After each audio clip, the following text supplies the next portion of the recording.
ഗുരുകരണത്തിലേക്ക് സ്നേഹവന്ദനം. വൃശ്ചിക ദിനങ്ങളാണ്. ക്രിസ്മസിൻ്റെ ഓർമ്മയെ ശക്തമായിട്ട് ഉണർത്തുന്ന ഒരു പരിസരം താനേ രൂപപ്പെടുന്നുണ്ട്. ഇളമഞ്ഞുള്ള പ്രഭാതങ്ങൾ, അന്തിയിൽ പാലപ്പൂക്കളുടെ ഗന്ധം, ഏതോ പള്ളിയിൽ കുഞ്ഞുങ്ങൾ ഒരുങ്ങുന്ന കരോൾ ഗീതങ്ങൾ. ക്രിസ്മസ് എല്ലാവരും കാത്തിരിക്കുന്ന ദിനമാണ്. 10-20 ദിനങ്ങൾ നമുക്ക് ഇനി മുമ്പിലുണ്ട്. അതിനെ ഏറ്റവും അനുഗ്രഹവും ഏറ്റവും ഏകാഗ്രവുമാക്കി കഴിയുമ്പോൾ ഈ ക്രിസ്മസ് നവ്യമായൊരു അനുഭവം നമുക്ക് കൈമാറിന്നിരിക്കും. വീണ്ടും വരണമെന്നുള്ള പ്രാർത്ഥനയാണ് നമുക്കൊക്കെ. വേദപുസ്തകത്തിലെ അവസാനത്തെ വാക്ക് അതാണ്, മറാനത്ത, കർത്താവ് യേശുവെ നീ വേഗം വരണമേ. അതവൻ്റെ രണ്ടാം വരവിലേക്കുള്ള മന്ത്രധ്വനിയായിട്ട് മാത്രം ആദിമ ക്രൈസ്തവ സമൂഹം കരുതിയിട്ടുണ്ടാവും. അതുകൊണ്ടായിരിക്കണം വേദപുസ്തകത്തിൽ 2 ഇടത്ത് മാത്രമാണ് ക്രിസ്മസ് കഥ അതിൻ്റെ ഒരു ഭംഗിയിൽ നമുക്ക് വെളിപ്പെട്ട് കിട്ടുക. ഇറങ്ങുമതിൻ്റെ ആ കൃത്യമായ രാത്രിയുടെ കഥകളില്ല. ഒരുപക്ഷെ അത്രയും രണ്ടാം വരവിന് വേണ്ടി കാക്ഷിച്ചതുകൊണ്ട് ആ ഒന്നാം വരവ് അത്രയും ഡീറ്റെയിൽഡായിട്ട് ആചരിക്കപ്പെടേണ്ട ഒന്നായിട്ട് അവർ കരുതിയിട്ടുണ്ടാവില്ല. 2000 വർഷങ്ങൾക്കപ്പുറത്ത് നിന്ന് നീ വീണ്ടും വന്നെന്ന് പ്രാർത്ഥിക്കുമ്പോൾ എനിക്ക് തോന്നുന്നു അതിനോരോരുത്തരും കണ്ടുപിടിക്കേണ്ട ഒരു വ്യക്തിപരമായ മാനം കൂടിയുണ്ട്. വീണ്ടും വരണമേ, റീവിസിറ്റസ്. പല കാരണങ്ങൾ കൊണ്ട് ഞങ്ങളുടെ ജീവിതത്തിൽ നിന്ന് അകന്നു പോയി. ആരോ പറയുന്നതാണ്, ലോകത്തെ ഏറ്റവും വലിയ ദൂരം എന്ന് പറയുന്നത് ഒരു ഗുരുവിനും അയാളുടെ ധർമ്മം ആചരിക്കുന്ന ഒരാൾക്കും ഇടയിലാണ്. പ്രകാശവർഷമൊക്കെയാണ് ഏറ്റവും വലിയ ദൂരം എന്നൊക്കെ കരുതുക. അതിനേക്കാൾ എത്രയോ മടങ്ങാണ് ഈ ഗുരുവിനും ഉപാസകർക്കും ഇടയിലുള്ള ദൂരം. അതുകൊണ്ട് പതുക്കെ നിന്നിൽ നിന്ന് അകന്നുകൊണ്ടിരിക്കുന്ന, ഉള്ളിൽ നിൻ്റെ കണ്ണിൽ കെട്ടുകൊണ്ടിരിക്കുന്ന ഞങ്ങളുടെ കാലത്തിലേക്ക് നീ വീണ്ടും വരണമേ. ഒറ്റയായും ഇരട്ടയായും സംഘമായിട്ടുമൊക്കെ മാനവരാശി പ്രാർത്ഥിക്കേണ്ടതുണ്ട്. വീണ്ടും വരിക. പഠിച്ചിരുന്ന ആശ്രമത്തിൽ ഒരു രീതി ഉണ്ടായിരുന്നു. ക്രിസ്മസിൻ്റെ ആദ്യത്തെ ആഗമനകാലം ആരംഭിക്കുമ്പോൾ തന്നെ ഒരു മരച്ചില്ല വെട്ടിവെച്ച്, ഇലകളൊക്കെ കൊഴിഞ്ഞ ഒരു മരച്ചില്ല വെട്ടിവെച്ച് അതിന് താഴെയായിട്ട് എല്ലാത്തരം അലങ്കാര വസ്തുക്കളുടെ കൊട്ടയിൽ കരുതി വെക്കുമായിരുന്നു. തോരണങ്ങളും കിൽട്ടും അങ്ങനെ ഓരോരോ കാര്യങ്ങൾ, വർണ്ണപ്പകട്ടുള്ള കുറേ കൗതുക വസ്തുക്കൾ. ചെയ്യുന്ന കാര്യം ഇത്രയേ ഉള്ളൂ. ഓരോരോ സുഹൃത്തുക്കൾ ചെയ്യുമ്പോൾ ഇതിനകത്തുനിന്ന് ഏതെങ്കിലും അലങ്കാര വസ്തു, ഒരു തോരണമൊക്കെ എടുത്ത് ഈ മരച്ചില്ലയിൽ നിങ്ങൾക്ക് ചാർത്താൻ പറ്റും. ഏകദേശം 30 പേരുള്ളൊരു ആശ്രമമായിരുന്നു. ഒരുതരം മത്സരത്തോടുകൂടി ഞങ്ങളിങ്ങനെ സുഹൃത്ത് ചേരുകൾ ഏർപ്പെട്ടു. ഓരോ ചെറിയ നന്മകൾ ചെയ്തു. അതിനെ കൃത്യമായിട്ട് അലങ്കാരങ്ങൾ കൊണ്ട് അടയാളപ്പെടുത്തി. അങ്ങനെ ക്രിസ്മസിന് മുമ്പായിട്ട് തന്നെ ആശ്രമ മുറ്റത്ത് ക്രിസ്മസ് മരം ഉയർന്നു വന്നു. എവിടെ നിന്നെങ്കിലും ഉള്ളൊരു ശീലത്തിൻ്റെ ഒരു തുടർച്ചയായിരിക്കണം അത്. അത്തരമൊരു ശീലത്തെക്കുറിച്ച് നിങ്ങൾക്ക് പരിചയമില്ലെങ്കിൽ ചെറിയ കുഞ്ഞുങ്ങളുള്ള വീട്ടിലൊക്കെ ആ പേരൻസിനോട് എനിക്ക് വരാവുന്നതാണ്. ഒരു മരച്ചില്ല വെട്ടി വെക്കുക, കുറച്ച് കൗതുക വസ്തുക്കൾ. കുഞ്ഞുങ്ങൾ അതിൻ്റെ ആ ഇല കൊഴിഞ്ഞ ചില്ലകളെ അവരുടെ സുഹൃത്തുക്കൾ കൊണ്ട് അലങ്കരിക്കട്ടെ. സുഹൃത്തുക്കളുടെ ഒരു ക്രിസ്മസ് മരം രൂപപ്പെടാനായിട്ട് ഈ 10-20 ദിവസങ്ങൾ നമ്മൾ സഹായിക്കട്ടെ. ക്രിസ്മസിന് ഒരുക്കമായിട്ടൊരു മനുഷ്യൻ വരുന്നുണ്ട്. അയാൾ ധർമ്മം തന്നെ വഴിയൊരുക്കുക എന്നുള്ള, അയാൾ നിലവിളിക്കുന്നത് തന്നെ ഇങ്ങനെയാണ്, വഴിയൊരുക്കാൻ വേണ്ടി വന്നവൻ്റെ ശബ്ദം. യോഹന്നാനാണ്. കാര്യം പ്രായത്തിൽ ഏതാനും മാസങ്ങളുടെ മൂപ്പ് മാത്രമേ ഉള്ളൂ ഈ മനുഷ്യനെങ്കിലും പഴയ നിയമത്തിൽ ആ പ്രവാചക ധർമ്മത്തോട് ചേർന്ന് നിൽക്കുന്ന ഒരാളാണ്. കഴിഞ്ഞ കാലത്തിൻ്റെ നിഴൽ ഭംഗിയായിട്ട് വീണ്ടും മനുഷ്യനായത്. വേദപുസ്തകങ്ങളുടെയൊക്കെ ആ പഴയ നിയമത്തിൽ മാത്രം കണ്ട് പരിചയമുള്ളൊരു പ്രവാചകൻ. അത്തരം ഒരാളെ നമ്മൾ പുതിയ നിയമത്തിൽ കാണുന്നില്ല. ആ മുഴുവൻ ആ പ്രവാചക സരണയുടെയും ഒടുവിൽ നിന്നുകൊണ്ടൊരു മനുഷ്യൻ പറയുകയാണ്, കർത്താവിന് വഴിയൊരുക്കുക. ഏകദേശം ഒരു 3-4 കാര്യങ്ങളൊക്കെ നമുക്ക് വേണ്ടി പറഞ്ഞു തരുന്നുണ്ട്. അതിൽ ഞാൻ വിചാരിക്കുന്നത് നമ്മുടെ സവിശേഷ ശ്രദ്ധ അർഹിക്കേണ്ട ഒരു വാക്കിതാണ്, വളഞ്ഞ വഴികൾ നേരെയാക്കുക. സത്യത്തിൻ്റെ ദൈവമാണ് വരാൻ പോകുന്നത്. സത്യത്തിൻ്റെ പ്രഭുവാണ് വരാൻ പോകുന്നത്. സത്യത്തിൻ്റെ പ്രഭുവിന് ഈ വളഞ്ഞ വഴികളിലുള്ള സഞ്ചാരം തീർച്ചയായിട്ടും അസാധ്യമാണ്. അതുകൊണ്ട് നേർരേഖകളുടെ ഒരു ജീവിതത്തെ രൂപപ്പെടുത്തുക എന്നുള്ളതാണ് എനിക്ക് തോന്നുന്നു ഈ ഒരു ക്രിസ്മസ് ദിനങ്ങളിൽ ഏറ്റവും പ്രാഥമികമായിട്ട് നമ്മൾ മനസ്സിലേറ്റുവാങ്ങേണ്ട ഒരു ദൂത. എല്ലായിടത്തും നേർരേഖകൾ കളഞ്ഞു പോയിക്കൊണ്ടിരിക്കുക. വാക്കിനും ചിന്തയ്ക്കും പ്രവർത്തിക്കും ഇടയിലൊക്കെ മനുഷ്യൻ അകന്നു പോകുന്ന, എവിടെയും ഇങ്ങനെ നുണകൾ ആഘോഷിക്കുന്ന ഒരു കാലത്തിലാണ്. കൊയിലോടെ ഒരു പുസ്തകത്തിൽ പറയുന്ന കണക്ക് അസിസ്റ്റർ ഫ്രാൻസിനെ വിളിച്ചുകൊണ്ടാണ് പറയുന്നത്, വരിക, ഞങ്ങളുടെ നുണകളിൽ ഞങ്ങളെ മോചിപ്പിക്കുക. എന്നിട്ട് വളരെ നമ്മൾ ഒരു നുണയുമില്ലെന്ന് കരുതുന്ന ഇടങ്ങളിലെ ചെറിയ ചെറിയ നുണകളാണ് ഈ മനുഷ്യൻ ക്രിസ്റ്റഫർ കൊയിലോ കാണിച്ചു തരുന്നത്. ഉദാഹരണത്തിനായിട്ട് നിങ്ങൾ പള്ളിയിൽ ചെല്ലുമ്പോൾ അവിടെ പ്ലാസ്റ്റിക് പൂ ഇരിപ്പുണ്ട്. പ്ലാസ്റ്റിക് പൂ നിശ്ചയമായിട്ടൊരു നുണയാണ്, പൂവിനെക്കുറിച്ചുള്ള നുണയാണ്. അല്ലെങ്കിൽ സക്രാരിയുടെ മുമ്പിൽ ഒരു പഴയ കാലത്തെ വിളക്കുകൾ കണക്ക് ഒരു സക്രാരി വിളക്കുണ്ട്, ഒരു കടാവിളക്കുണ്ട്. പക്ഷെ അതിനകത്ത് കത്തുന്ന വിളക്ക് നിശ്ചയമായിട്ടും ദീപങ്ങളല്ല, മറിച്ച് ഇലക്ട്രിക് ബൾബുകളാണ്. അവിടം തൊട്ട് ഓരോ ഇടങ്ങളിലും ഇങ്ങനെ നുണകളുണ്ടെന്നാണ് പറയുക. ഈ നുണകളിൽ നിന്ന് ഞങ്ങളെ മോചിപ്പിക്കാനായിട്ട് സത്യത്തിൻ്റെ പ്രഭു നീ വീണ്ടും വരിക. യേശു സാത്താനെ വിളിക്കുന്ന വാക്ക് പോലും അതാ, നുണകളുടെ അച്ഛൻ. എല്ലായിടത്തും ഏതെങ്കിലുമൊക്കെ തരത്തിൽ ചെറുതും വലുതുമായിട്ടുള്ള നുണകൾ ഘോഷിക്കപ്പെടുന്നൊരു കാലമാണിത്. അതിന് ഇന്നതെന്നില്ല, ആരെന്നില്ല. ഒരാൾക്കും അതിനകത്ത് നിന്ന് മാറി നടക്കാനോ ചങ്കിൽ കൈവച്ച് താൻ അങ്ങനെയല്ലെന്ന് പറയാനായിട്ടുള്ള ധാർമ്മിക അവകാശമുണ്ടെന്ന് ഞാൻ കരുതുന്നില്ല. 2 പദങ്ങൾ കൊണ്ട് കേരള സമൂഹത്തെ ആർട്ടിക്കുലേറ്റ് ചെയ്യാമെന്നൊക്കെ പറഞ്ഞൊരു ലേഖനം വായിച്ചു. 1 മാനിപ്പുലേറ്റർ, 2 പെർഫോമർ എന്ന് പറയുന്ന സംഭവം. മാനിപ്പുലേറ്റർ എന്ന് പറയുന്നത് ഇങ്ങനെ എല്ലാത്തിനകത്തും തൻ്റെ കൃത്യമായ ഒരു പദ്ധതിക്കനുസരിച്ചിട്ട് സകലത്തിനെയും ആ ചരടിനനുസരിച്ച് നിയന്ത്രിക്കാൻ കെൽപ്പുള്ള മനുഷ്യൻ്റെ പേരാണ് മാനിപ്പുലേറ്റേഴ്സ്. എല്ലായിടത്തും ഉണ്ട് അത്തരം മാനിപ്പുലേറ്റർ. അത് മോശപ്പെട്ട ഒരു പദമാണ്. രണ്ടാമത്തെ ഇങ്ങനെ പെർഫോമൻസ്, ഏത് കാര്യവും ഏറ്റവും ഭംഗിയായിട്ട് ചെയ്യാനായിട്ട് അവർക്കറിയാം. പക്ഷെ ആ ചെയ്യുന്ന കാര്യത്തിനകത്ത് തങ്ങളുടെ ഹൃദയമുണ്ടോ ഇല്ല എന്നുള്ളത് അവരുടെ ഒരു ആശങ്കയുടെയോ ഒരു സന്ദേഹത്തിൻ്റെ പോലും വിഷയമോ ആ മെഡിറ്റേഷനുമായിട്ട് മാറുന്നില്ല. ഒരു കാര്യം വളരെ വ്യക്തമായിട്ട് നമ്മൾ മനസ്സിലാക്കുന്നത് നല്ലതാണ്. യേശു ആകപ്പാടെ കലഹിച്ചിരുന്ന ഒരു അപരാധം എന്ന് പറയുന്നത് ഈ സുതാര്യതയില്ലായ്മയാണ്. കപടതയെക്കുറിച്ച് മാത്രമേ യേശു കലഹിച്ചിട്ടുള്ളൂ. ചിലപ്പോൾ നിങ്ങൾക്ക് തോന്നും അതങ്ങനെ തന്നെയാണോ? ദിവസം പരിശോധിച്ച് നോക്ക്.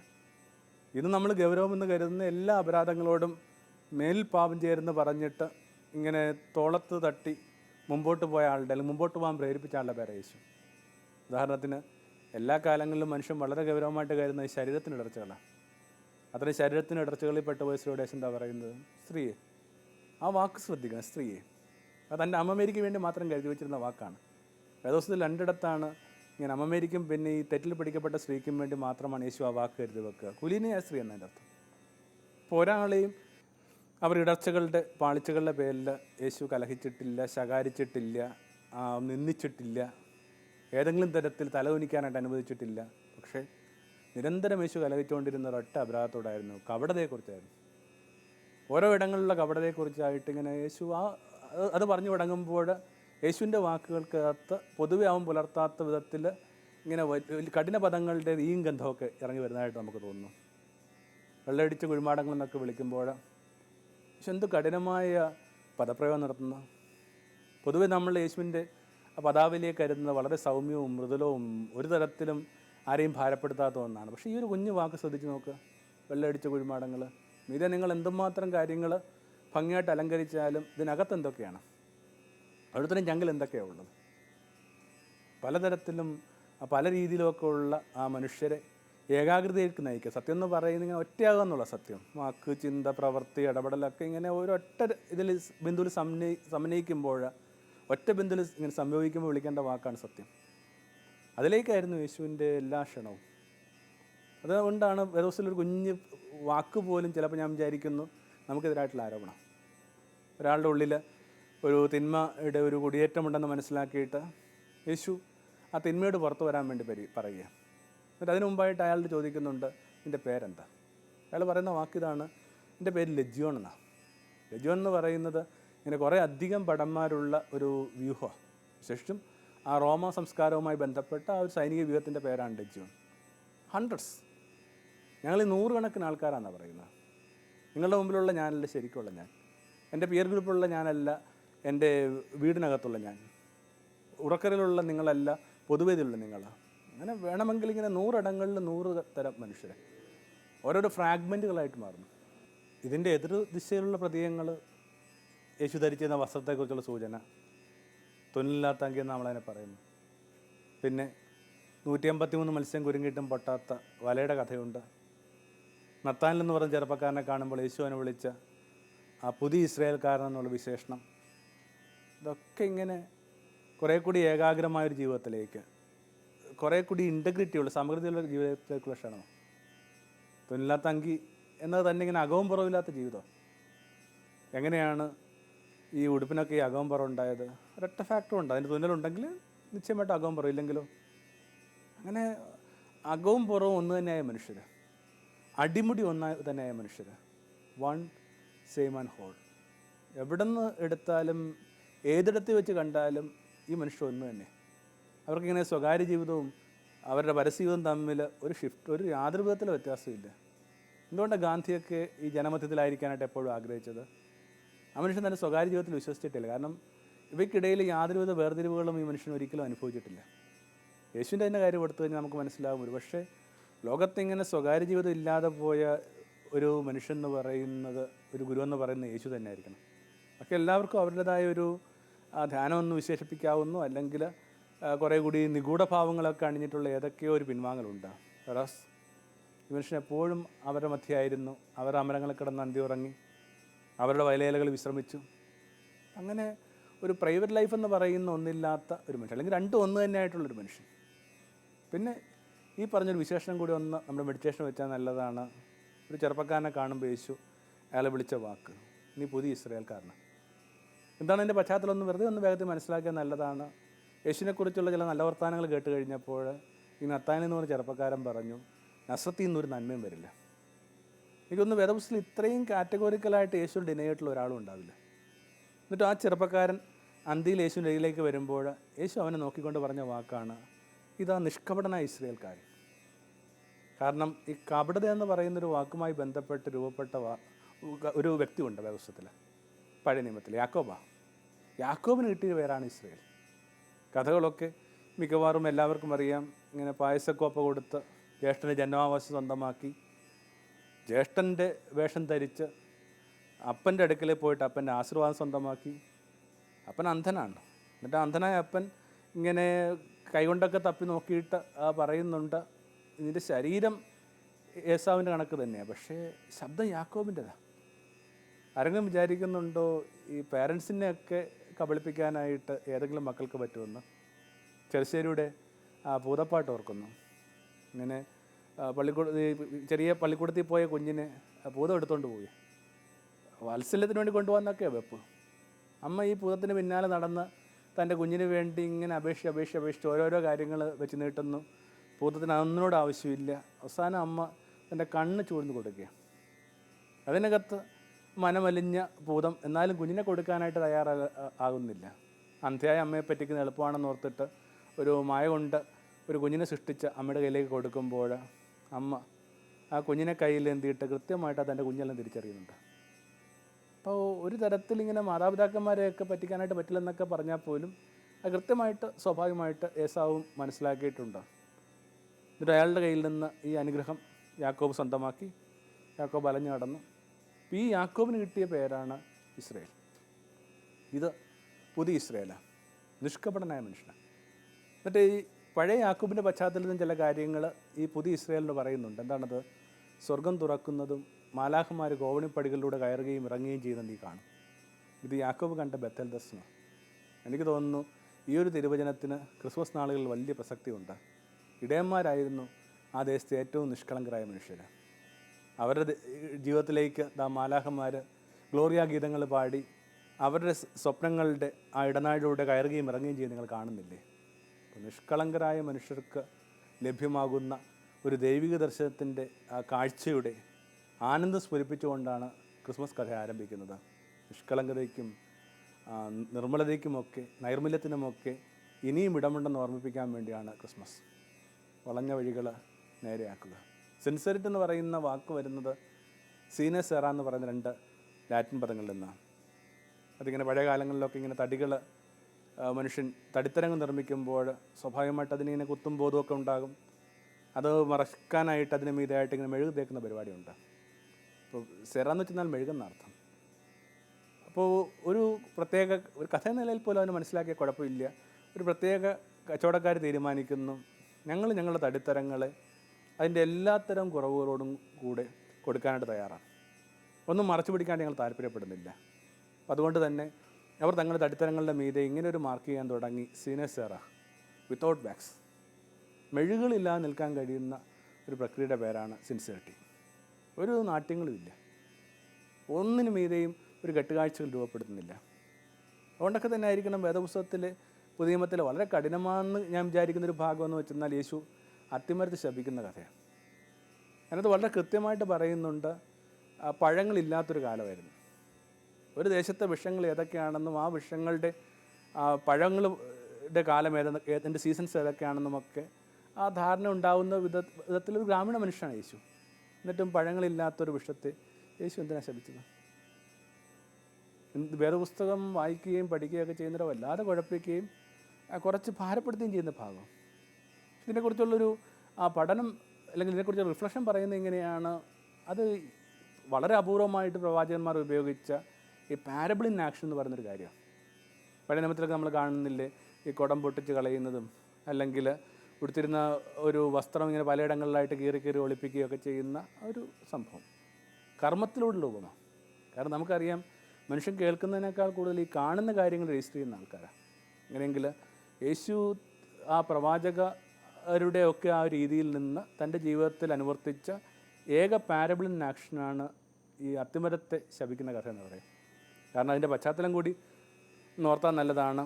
തൊട്ട് പിന്നാലെയായിട്ട് നമ്മൾ കാണുന്നത് ഇങ്ങനെ ദേവാലയവുമായി ബന്ധപ്പെട്ട ചില നിയമങ്ങൾ, ശുദ്ധീകരണത്തെക്കുറിച്ചുള്ള കാര്യങ്ങളാണ്. എന്താണ് ഇതിൻ്റെ സൂചന? നിറയെ ഇലകളുള്ള വൃക്ഷം, സ്വാഭാവികമായിട്ട് അതിൽ പഴങ്ങളുണ്ടെന്നൊരു വ്യാമോഹം തരുന്നു. അരികിൽ ചെല്ലുമ്പോൾ പഴമില്ല. ഏതൊരു മനുഷ്യനും വളരെ പ്രത്യേകമായൊരു വിശദീകരണമില്ലാതെ ഈ സൂചന മനസ്സിലാക്കാവുന്നേ ഉള്ളൂ.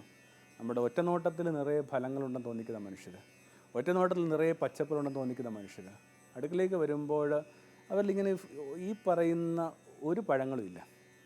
വിശേഷിച്ച് ഈ പരിശുദ്ധാത്മാവിൻ്റെ ഫലങ്ങൾ എന്നൊക്കെ പറയുന്ന ചില കാര്യങ്ങളുണ്ടല്ലോ, ആനന്ദവും തൃപ്തിയും സമാധാനവും സ്നേഹവും ക്ഷമയും, ഇങ്ങനെയുള്ള പഴങ്ങളൊന്നും കാണുന്നില്ല. നമ്മുടെ അപ്പിയറൻസ് നമ്മളെ രക്ഷിക്കുന്നില്ല. അഗാധങ്ങളിൽ നമ്മൾ എന്താണെന്നുള്ളതും ഈ അഗാധങ്ങളിലുള്ള നമ്മളും നമ്മുടെ അപ്പിയറൻസ് തമ്മിലുള്ള അകലത്തെ ശാസിക്കാൻ വേണ്ടി യേശു കാണിച്ച ഒരു അടയാളമായിട്ടാണ് ഇതിനെ പൊതുവെ വിചാരിക്കപ്പെടുന്നത്. യേശു കഠിനമായിട്ട് നേരിട്ട ഒരു അപരാധം എന്ന നിലയിൽ ഒരു പക്ഷേ ഈ വിശദീകരണത്തെ നമുക്ക് എടുക്കുന്നതിനകത്തൊരു അപാകതയില്ലെന്ന് തോന്നുന്നു. യേശു പറയുന്നുണ്ടല്ലോ, എല്ലാ പാപങ്ങളും പൊറുക്കപ്പെടും, ആത്മാവിനെതിരായ പാപം മാത്രം പൊറുക്കപ്പെടില്ല എന്നുള്ളത്. അത് ഇത് കണക്ക് തന്നെയുള്ള നമുക്ക് ബുദ്ധിമുട്ടുണ്ടാക്കുന്ന പ്രശ്നം എന്താണ് ഈ ആത്മാവിനെതിരായ പാപമെന്ന് ഒരു തരത്തിലും നമുക്കൊരു വിശദീകരണവും കിട്ടുന്നില്ല കാര്യമായിട്ട്. പക്ഷെ ഒരു എത്താവുന്നൊരു അനുമാനമുണ്ട്, ഏതിനു മീതിയാണോ യേശു കുറച്ച് കഠിനമായത് അത് തന്നെയായിരിക്കണം ആത്മാവിനെതിരായ പാപം. നടപടി പുസ്തകം എന്ന് പറയുന്നത് പരിശുദ്ധാത്മാവിൻ്റെ സുവിശേഷം എന്നാണ് പറയുന്നത്. ഓരോ വരികൾക്കകത്തും ആത്മാഭിഷേകത്തിൻ്റെ അപൂർവ ഭംഗിയുള്ള കഥകളാണ് വായിക്കുക. എന്നിട്ട് അതിനകത്തെ ഏറ്റവും പ്രധാനപ്പെട്ട അല്ലെങ്കിൽ ഏകശാപകത എന്ന് പോലും വിശേഷിപ്പിക്കാവുന്ന അനന്യാസിൻ്റെയും സഫീറയുടെയും കഥ. എല്ലാവരും തങ്ങളുടെ സ്വത്തുക്കൾ ഇങ്ങനെ പൊതുവായിട്ട് കൊടുക്കുമ്പോൾ ഈ ദമ്പതികളും തീരുമാനിച്ചു, ഞങ്ങളുടെ സ്വത്തുക്കൾ ഇങ്ങനെ പൊതുവായിട്ട് ദരിദ്ര ഉന്നമനത്തിന് വേണ്ടിയൊക്കെ കൊടുക്കാൻ പോയി, കാഴ്ചവെക്കാൻ പോവുകയാണ്. എന്നിട്ടോ സ്വത്ത് വിറ്റ് അതിൻ്റെ പണവുമായി മടങ്ങി വരുമ്പോൾ ഒരു ചെറിയ ചിന്ത ഉള്ളിലേക്ക് വരികയാണ്, എല്ലാം കൊടുക്കണ്ട, എല്ലാം കൊടുക്കുന്ന മട്ടിൽ നമുക്ക് നിൽക്കുകയും കുറച്ച് കാര്യങ്ങൾ നമുക്ക് വേണ്ടി മാറ്റിവെക്കുകയും ചെയ്യാം. തിരുത്തേണ്ട ഒരാളാണ് ഭാര്യ. ഭാര്യ എന്ന് പറയുന്നത് തന്നെ ജീവിത പങ്കാളി എന്നും കൂട്ടുകാരെന്നൊക്കെ പറയുന്നതും ഈ പരസ്പരം തിരുത്താൻ വേണ്ടിയാണ്. അവൾ തിരുത്തുന്നില്ലെന്ന് മാത്രമല്ല ഈ ഒരു തീരുമാനത്തിൽ പങ്കുചേരുകയും ചെയ്യുന്നു.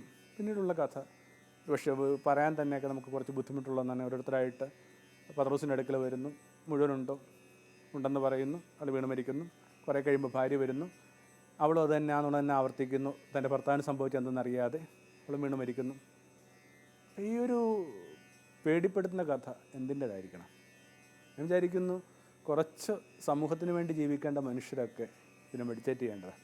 അതിനകത്ത് വൈദ്യരുണ്ടാവാം, സാമൂഹ്യ പ്രവർത്തകരുണ്ടാവാം, രാഷ്ട്രീയ നേതാക്കളുണ്ടാവാം, സമർപ്പിതരായ മനുഷ്യരുണ്ടാവാം, സന്യാസികളുണ്ടാവാം, ഏതെങ്കിലും ഒരു പൊതുകാര്യത്തിന് വേണ്ടി നിൽക്കുന്ന ഏതൊരു മനുഷ്യനാവട്ടെ. ഇപ്പോഴൊക്കെ ആണെങ്കിൽ നമുക്കറിയാം കുറേ ഒത്തുചേരലുകൾ സംഭവിക്കുന്നുണ്ടാവും. അതിനകത്തൊക്കെ ഉള്ള പ്രശ്നം ഇതാണ്, തങ്ങളുടെ ജീവിതം ഇങ്ങനെ പൊതുവായ കാര്യങ്ങൾക്ക് വേണ്ടി കരുതുന്നു എന്ന ഒരു ധാരണ ഉണ്ടാക്കുന്ന മനുഷ്യർ അതിൽ നല്ലൊരു പങ്ക് തങ്ങൾക്ക് വേണ്ടി സൂക്ഷിക്കുന്നു. അതിൻ്റെ പലതരത്തിലുള്ള കഥകളാണ് ഓരോ ദിവസം നമ്മൾ ദിനപത്രത്തിൽ വായിച്ച് കേൾക്കുക. അപ്പോൾ ഈ സ്വന്തം സ്വകാര്യ ജീവിതവും പൊതുജീവിതവും തമ്മിലുള്ള അകലം, സ്വകാര്യ ജീവിതം തൻ്റെ മാത്രമാണ്, തനിക്ക് അതിൻ്റെ മീതെ ഒരു സ്ക്രൂട്ടണി ഇല്ലെന്ന് വിശ്വസിക്കുന്ന മനുഷ്യർ ദാഷ്ട്യത്തിന് മീതെ ഉള്ള ആ വചനത്തിൻ്റെ ആ വലിയ ആഘാതത്തിൻ്റെ കഥയൊക്കെയാണ് ഇതൊക്കെ. കാര്യങ്ങൾ ഒരു പൊതുവേ നമ്മുടെ രീതിക്കനുസരിച്ചിട്ട് അല്ലെന്ന് എനിക്ക് തോന്നുന്നു. ഒത്തിരി ഇങ്ങനെ ശാപത്തിൻ്റെയും ഇങ്ങനെ ഓരോരോ ശിക്ഷയുടെയൊക്കെ കഥകൾ പറയുന്നതിനകത്ത് ഒത്തിരി അഭംഗികളുണ്ടെന്ന് തോന്നുന്നു. പക്ഷേ ചില കാര്യങ്ങളെ അഭിമുഖീകരിക്കാനായിട്ട് ചിലപ്പോൾ നമുക്ക് കഠിന പദങ്ങൾ വേണ്ടി വരും. സത്യം വിചാരിക്കുന്ന കണക്ക് പലപ്പോഴും അത്ര ലളിതമല്ല. സത്യത്തിലേക്കുള്ള വഴിയും അത്ര ലളിതമല്ല. ഓരോയിടത്തും ഓരോരോ കാപട്യങ്ങൾ അരഘോഷിക്കുമ്പോൾ കുറച്ചുകൂടി സുതാര്യരായ മനുഷ്യർ നമുക്കിടയിൽ രൂപപ്പെടട്ടെ. ഇവരെ കാണുന്നതിന് എന്ത് ഭംഗിയാണ്. കുറേ അധികം ഇങ്ങനെ ജ്യൂസൊക്കെ വിൽക്കുന്ന ഒരു കടയിൽ പലതരത്തിലും പല വർണ്ണങ്ങളിലും പല ഫ്ലേവറിലും ഒക്കെ ഇങ്ങനെ പഴച്ചാറുകളിരിക്കുമ്പോൾ അതിനിടയിൽ ഒരു ഗ്ലാസ് പച്ചവെള്ളം ഇരിക്കുമ്പോൾ ഉണ്ടാകുന്ന സന്തോഷം, ചില മനുഷ്യരെക്കുറിച്ച് നമുക്ക് തോന്നുന്ന സന്തോഷം അതാ. അത്തരം സന്തോഷം അനുഭവിക്കുന്ന മനുഷ്യരെ കാണാനും അത്തരം സന്തോഷം അനുഭവിക്കുന്ന മനുഷ്യരായിട്ട് നിലനിൽക്കാനുമൊക്കെ ആ സത്യത്തിൻ്റെ പ്രഭു നമ്മളെ സഹായിക്കട്ടെ. ആമേൻ.